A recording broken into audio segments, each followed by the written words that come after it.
जैसा कि दोस्तों प्रीवियस वीडियो में हमने मेंडल के नियम से जुड़े हुए जितने भी इम्पोर्टेंट टॉपिक थे उनको डिस्कस किया और उनसे जुड़े हुए एमसीक्यू को सॉल्व किया। आज के इस वीडियो में हम मेंडल के नियम के जितने भी अपवाद हैं और उनसे जुड़े हुए जितने भी इम्पोर्टेंट एमसीक्यू हैं उनको सॉल्व करेंगे, क्योंकि आपके एग्ज़ाम में इससे एक क्वेश्चन आते ही आते हैं। तो बहुत इंपॉर्टेंट टॉपिक है, वीडियो को ध्यान से देखिएगा और पूरा देखिएगा। तो आइए आज के वीडियो की शुरुआत करते हैं। तो यदि हम बात करें मेंडल के नियम के अपवाद की, तो जो लॉ ऑफ डोमिनेंस है, उसमें 2 अपवाद आपको देखने को मिलेंगे। पहला है इनकम्प्लीट डोमिनेंस और दूसरा है कोडोमिनेंस। तो जैसा कि हम सभी जानते हैं, मेंडल के प्रभाविता के नियम के अंतर्गत F1 पीढ़ी में जितने भी जीव होते हैं, वे सभी प्रभावी लक्षणों वाले होते हैं। जैसा कि हमने देखा था कि जब उन्होंने लंबे पौधे और बौने पौधे के बीच क्रॉस कराया, तो प्रथम पीढ़ी में सभी पौधे प्रभावी लक्षणों वाले अर्थात लंबे थे। तो ये हो गया हमारा कंप्लीट डोमिनेंस, यानी कि मेंडल का जो प्रथम नियम है एक तरह से वो कंप्लीट डोमिनेंस है। तो यदि हम बात करें इनके अपवादों की, तो इसमें पहला है इनकम्प्लीट डोमिनेंस, जिसे हम अपूर्ण प्रभाविता कहते हैं, और यह आपको देखने को मिलेगा स्नैपड्रैगन में, जिसे हम डॉग फ्लावर के नाम से भी जानते हैं। और दूसरा एग्जाम्पल है 4 ओ क्लॉक प्लांट। तो इन दोनों एग्जाम्पल को आप याद रखिएगा, इनमें आपको इनकम्प्लीट डोमिनेंस देखने को मिलता है। दूसरा है कोडोमिनेंस, जिसे हम सप्रभाविता कहते हैं, और ये हमारे अंदर ही ब्लड ग्रुप में दिखाई देता है। तो हमारा जो ब्लड ग्रुप ABO है, ठीक है, जिसको कंट्रोल करता है हमारा जीन आई, यानी कि जीन आई द्वारा ब्लड ग्रुप ABO कंट्रोल किया जाता है। अब इसके 3 एलील हैं, IA, IB और IO। IO को स्मॉल आई से भी प्रदर्शित करते हैं। तो इसमें आप देखेंगे कि जो IA और IB है, ये डोमिनेंस है, ठीक है, लेकिन जो IO है, ये है रिसेसिव, यानी कि अप्रभावी। तो हमारे बॉडी में इन तीनों एलील्स में से कोई 2 ही एलील्स होगा। जैसे एग्जाम्पल के रूप में मान लेते हैं कि राम नाम का कोई लड़का है और उसके पास एलील है IA और IB, ठीक है। तो इसमें देखा जाए तो इसमें दोनों के दोनों डोमिनेंस है, IA भी है और IB भी है। तो IA और IB दोनों डोमिनेंस है, तो इसका ब्लड ग्रुप क्या होगा? इसका ब्लड ग्रुप होगा AB। लेकिन मेंडल के हिसाब से क्या होना चाहिए? मेंडल के हिसाब से इन दोनों में से कोई एक ही डोमिनेंस होना चाहिए, दोनों डोमिनेंस नहीं होना चाहिए। तो इस हिसाब से यहाँ पर दोनों डोमिनेंस है, इसलिए इसे हम बोलते हैं को डोमिनेंस, यानी कि सप्रभाविता। तो इस आधार पर देखा जाए तो यहाँ पर जो मेंडल का नियम है वो फेल हो गया। आइए अपूर्ण प्रभाविता के भी एग्जाम्पल को देखते हैं। यहाँ पर एक ही जाति के 2 तरह के पौधे हैं, जिनमें कि एक में रेड फ्लावर है, एक में वाइट। जब इनके बीच क्रॉस कराया गया, तो मेंडल के हिसाब से देखा जाए तो यहाँ पर F1 पीढ़ी में या तो रेड फ्लावर होना चाहिए या तो वाइट फ्लावर होना चाहिए। मतलब जो डोमिनेंट कैरेक्टर है वही शो होना चाहिए, लेकिन यहाँ पर जो फ्लावर होते हैं F1 पीढ़ी में वो सभी क्या है? पिंक है, यानी कि गुलाबी हैं। तो यहाँ पर देखा जाए दोनों जो कैरेक्टर हैं वो पूरी तरह से डोमिनेंस नहीं है, यानी कि रेड और वाइट को अगर हम मिक्स करें तो हमारा कौन सा कलर बनता है? पिंक कलर बनता है। इसलिए ये क्या है? इनकम्प्लीट डोमिनेंस है। तो यहाँ पर भी मेंडल का जो डोमिनेंस नियम है वो लागू नहीं होता। आइए चलते हैं अगले अपवाद की ओर, और अगला अपवाद है लिंकेज, यानी कि सहलग्नता, जो कि आपको ड्रोसोफिला, जिसे हम फ्रूट फ्लाई के नाम से भी जानते हैं, इसमें देखने को मिलता है। तो लिंकेज की बात करें तो लिंकेज का मतलब लिंक्ड मतलब कि क्या हुआ? 2 जीन्स, यानी कि जब 2 जीन्स आपस में क्या हो? लिंक्ड हो, जुड़े हों। और ये लिंकेज की बात करें तो ये किसका अपवाद है? ये अपवाद है लॉ ऑफ इंडिपेंडेंट असॉर्टमेंट का। तो यदि हम बात करें लॉ ऑफ इंडिपेंडेंट असॉर्टमेंट की, तो जैसे कि एग्जांपल के रूप में समझते हैं, यहाँ पर G1 है और G2 है।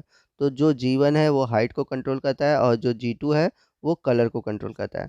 तो लॉ ऑफ इंडिपेंडेंट असॉर्टमेंट के अनुसार देखें तो मेंडल का कहना था कि ये दोनों जो हैं अलग-अलग कैरेक्टर को अपना कंट्रोल करेंगे, यानी कि कोई भी कैरेक्टर एक दूसरे को प्रभावित नहीं करेगा। यानी कि हाइट को कलर से कोई मतलब नहीं है और कलर से हाइट को कोई मतलब नहीं है।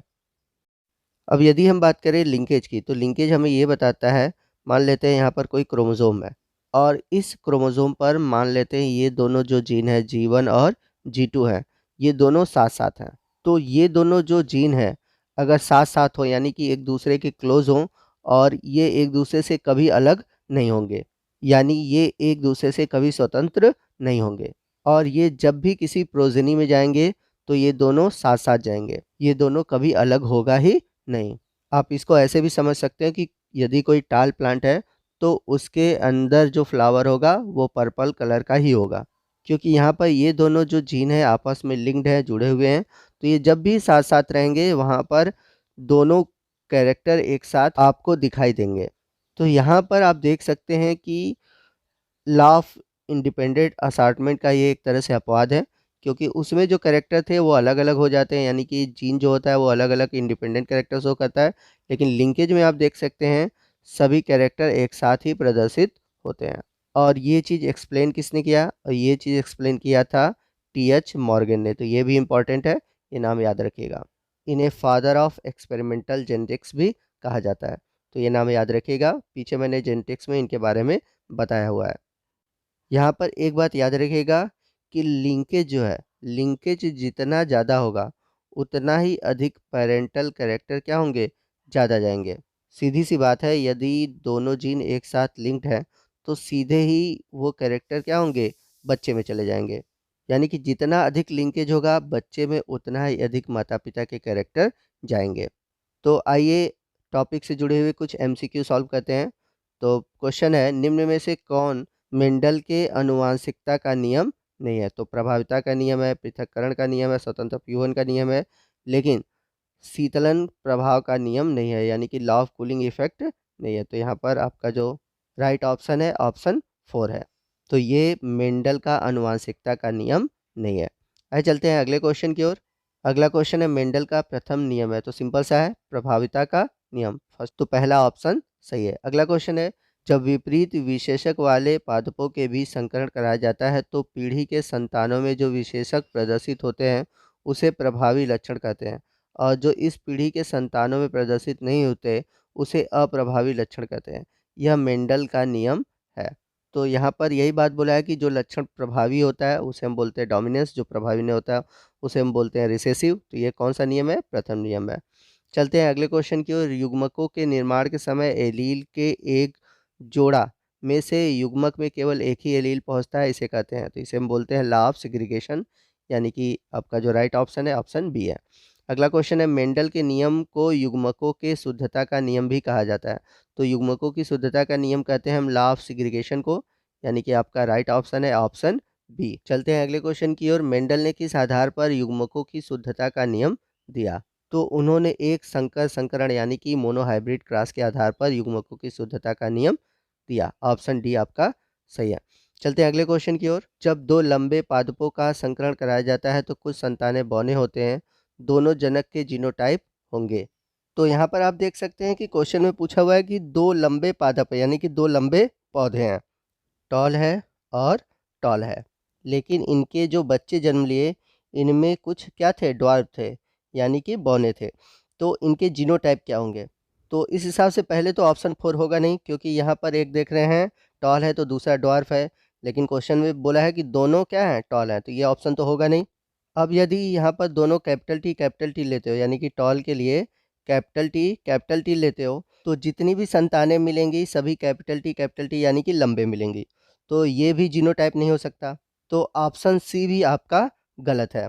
अब यदि कैपिटल टी और कैपिटल टी स्मॉल टी के बीच जब क्रॉस कराएंगे तो यहाँ पर जो गैमेट बनेगा कैपिटल टी बनेगा, और इसका जो गैमेट बनेगा कैपिटल टी स्मॉल टी बनेगा। तो इनके बीच जो क्रॉस होगा तो मिलेगा कैपिटल टी, ठीक है, और कैपिटल टी स्मॉल टी। तो यहाँ पर भी आपको केवल टॉल ही मिलेंगे। तो ये भी ऑप्शन आपका गलत है, यानी कि ऑप्शन ए भी गलत है।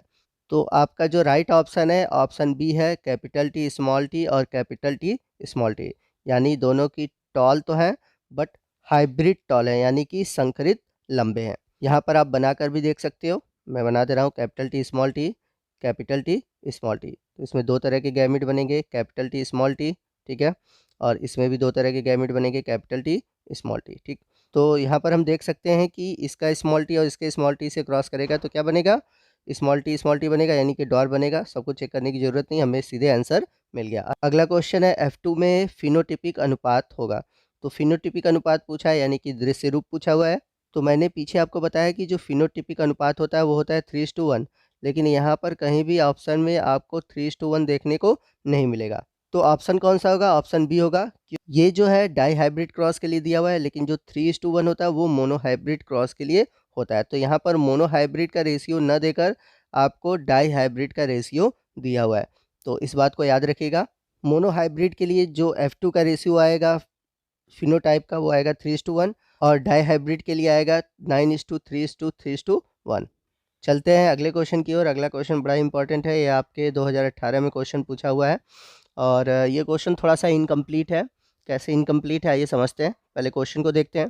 क्वेश्चन ये है कि मेंडल के एक प्रयोग में लंबे मटर के पौधे जिनमें बैंगनी पुष्प थे का संकरण बौने पौधों जिनके सफ़ेद पुष्प थे से कराया। इनकी संतति के सभी पौधों में पुष्प बैंगनी रंग थे, परंतु उनमें से लगभग आधे बौने थे। इससे कहा जा सकता है कि लंबे जनक पौधों की आनुवंशिक रचना निम्न थी। तो क्वेश्चन के हिसाब से देखा जाए कि मेंडल ने अपने प्रयोग में टॉल प्लांट लिए और उसके फ्लावर का कलर था पर्पल। पहला पौधा ये था।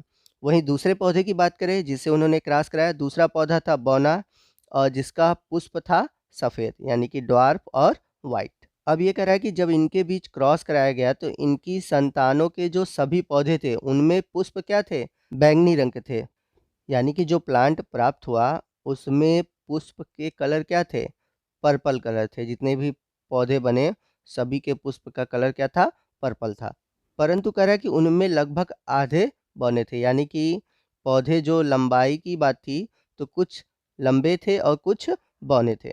तो लंबाई दोनों तरह की थी, लंबे थे भी और बौने भी थे, लेकिन पुष्प का कलर क्या था? सभी का पर्पल था। तो इससे कहा जा सकता है कि लंबे जनक पौधे की आनुवंशिक रचना निम्न थी। यानी कि आपको इसमें केवल जो लंबा पौधा है जनक का, उसकी आनुवंशिक रचना आपको बताना है। यानी कि यदि हम इस जनक को देखें तो इसमें देखेंगे तो जो पर्पल कलर के लिए जीनोटाइप है वो होगा कैपिटल डब्लू, ठीक है। क्योंकि यहाँ पर जो वाइट है इसके लिए स्मॉल डब्लू होगा, क्योंकि हम जानते हैं कि जब कैपिटल टी का क्रॉस स्मॉल टी से कराते हैं तो हमेशा डोमिनेंट कैरेक्टर मिलेगा, कैपिटल टी मिलेगा। तो उसी तरह अगर हम कैपिटल डब्लू स्मॉल डब्लू के बीच क्रॉस कराएं तो कैपिटल डब्लू स्मॉल डब्लू मिलेगा, तो सभी पौधे ही हमें क्या मिलेंगे? पर्पल मिलेंगे। तो इसके लिए यहाँ पर जो टॉल और पर्पल है इसके लिए जो जीन रखना होगा कैपिटल डब्लू ही रखना होगा। अब यदि बात करें हम लंबाई की तो ड्वार के लिए है तो हमें स्मॉल टी ही लेना होगा, लेकिन टॉल के लिए हम कैपिटल टी लेते हैं। तो अगर हम इसके बीच क्रॉस करें तो हमें कैपिटल टी और स्मॉल टी मिलेगा, यानी कि सभी लंबे मिलेंगे। लेकिन क्वेश्चन में क्या बोला है कि जो प्रोजेनी है वो कैपिटल टी यानी कि टॉल भी हैं ड्वार्फ भी हैं, तो ये तो पॉसिबल नहीं होगा। तो यानी कि जो हमारा पहला ऑप्शन है वो नहीं हो सकता। अगर हम यहाँ पर कैपिटल टी स्मॉल टी लेते हैं, ठीक, तो जब हम ड्वार्फ वाले से क्रॉस कराएंगे तो हमें कैपिटल टी स्मॉल टी मिलेगा, यानी कि टॉल भी मिलेगा, और स्मॉल टी भी मिलेगा, यानी कि ड्वार्फ भी मिलेगा। तो इस हिसाब से जो हमारा राइट ऑप्शन होगा ऑप्शन सी होगा। यानी कि जो हमारा एक जो जनक है वो capital T small T capital W होगा। तो अच्छा क्वेश्चन है। आइए चलते हैं अगले क्वेश्चन की ओर, और अगला क्वेश्चन भी इंपॉर्टेंट है। ये भी क्वेश्चन पूछा जाता है। समयुग्मक अप्रभावी और विषम युग्मनजी पौधों का संकरण यानी कि क्रॉस क्या कहलाता है? तो मेंडल के नियम में हमने पढ़ा था, यानी कि फर्स्ट जो लॉ में देखा था हमने कि जो टॉल है उसका अगर हम क्रॉस कराते हैं ड्वार्फ से, ठीक है, तो F1 जनरेशन में हमें क्या मिलता है? हाइब्रिड टॉल मिलता है, यानी कि मिलता है कैपिटल टी स्मॉल टी। तो ये जो F1 में मिला है ये क्या है? हाइब्रिड है। और ये कैसा है? विषम युग्मनजी, यानी कि हेट्रोजाइगस है। अब यदि इस हेट्रोजाइगस का क्रॉस हम करा देते हैं स्मॉल टी से, यानी कि सम युग्मनजी से, तो कैपिटल टी स्मॉल टी का क्रॉस हम किससे करा रहे हैं? स्मॉल टी से। तो ये क्या कहलाएगा? ये कहलाता है टेस्ट क्रॉस। तो यहाँ पर इस क्वेश्चन का हमारा जो राइट ऑप्शन है ऑप्शन बी है, टेस्ट क्रॉस। अब यदि हम इसी कैपिटल टी स्मॉल टी का क्रॉस करा दें कैपिटल टी से, यानी कि जो डोमिनेंट जनक है उससे करा दे, तो इसे हम बोलेंगे आउट क्रॉस।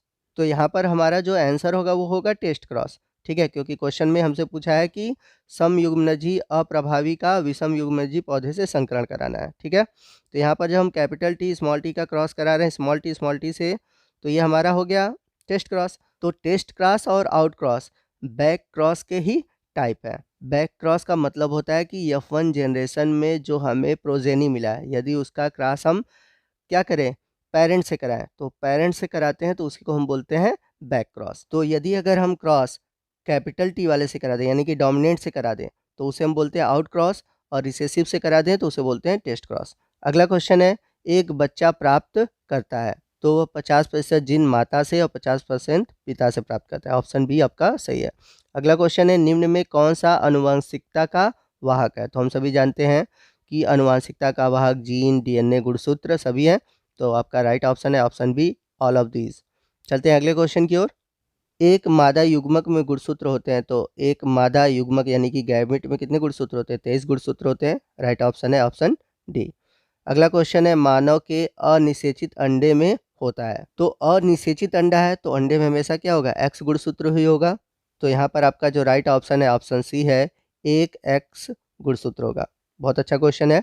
चलते हैं अगले क्वेश्चन की ओर। नर युग्मक में लिंग गुणसूत्र होता है, तो नर युग्मक में लिंग गुणसूत्र कौन सा होता है? वाई होता है या फिर एक्स होता है? तो आपका राइट ऑप्शन है ऑप्शन डी। अगला क्वेश्चन है, लिंकेज की खोज किसने की थी? तो मैंने बताया था टी.एच. मॉर्गन ने की थी। राइट ऑप्शन है ऑप्शन ए, टी.एच. मॉर्गन। अगला क्वेश्चन है, मेंडल ने जीन को क्या कहा था? तो आनुवांशिकता वाले वीडियो में मैंने बताया था, उन्होंने इसे कहा था कारक यानी कि फैक्टर। अगला क्वेश्चन है, निम्न में से कौन मेंडल के नियम का अपवाद नहीं है? तो इनकम्प्लीट डोमिनेंस, को डोमिनेंस और मल्टीपल एलील, ये तीनों अपवाद हैं, समजीनी अपवाद नहीं है। तो राइट ऑप्शन है ऑप्शन डी। तो दोस्तों, आज की वीडियो में बस इतना ही। आपको आज का वीडियो कैसा लगा आप कमेंट करके ज़रूर बताइएगा। यदि वीडियो अच्छा लगा हो तो वीडियो को लाइक करिएगा और अपने दोस्तों में इसे शेयर करना मत भूलिएगा। और यदि आप हमारे चैनल पर नए हैं और अभी तक आपने हमारे चैनल को सब्सक्राइब नहीं किया है तो प्लीज़ हमारे चैनल को सब्सक्राइब कर लीजिए और बगल में जो बेल आइकन है उसे प्रेस करिएगा और ऊपर की ओर जो ऑल का ऑप्शन है उसे सेलेक्ट कीजिएगा, ताकि जब भी मैं इस तरह के वीडियो अपलोड करूँ उसका नोटिफिकेशन सबसे पहले आप पर पहुँचे। तो दोस्तों, आज की वीडियो में बस इतना ही। मिलते हैं अगले वीडियो में अगले टॉपिक के साथ। तब तक के लिए जय हिंद, जय भारत।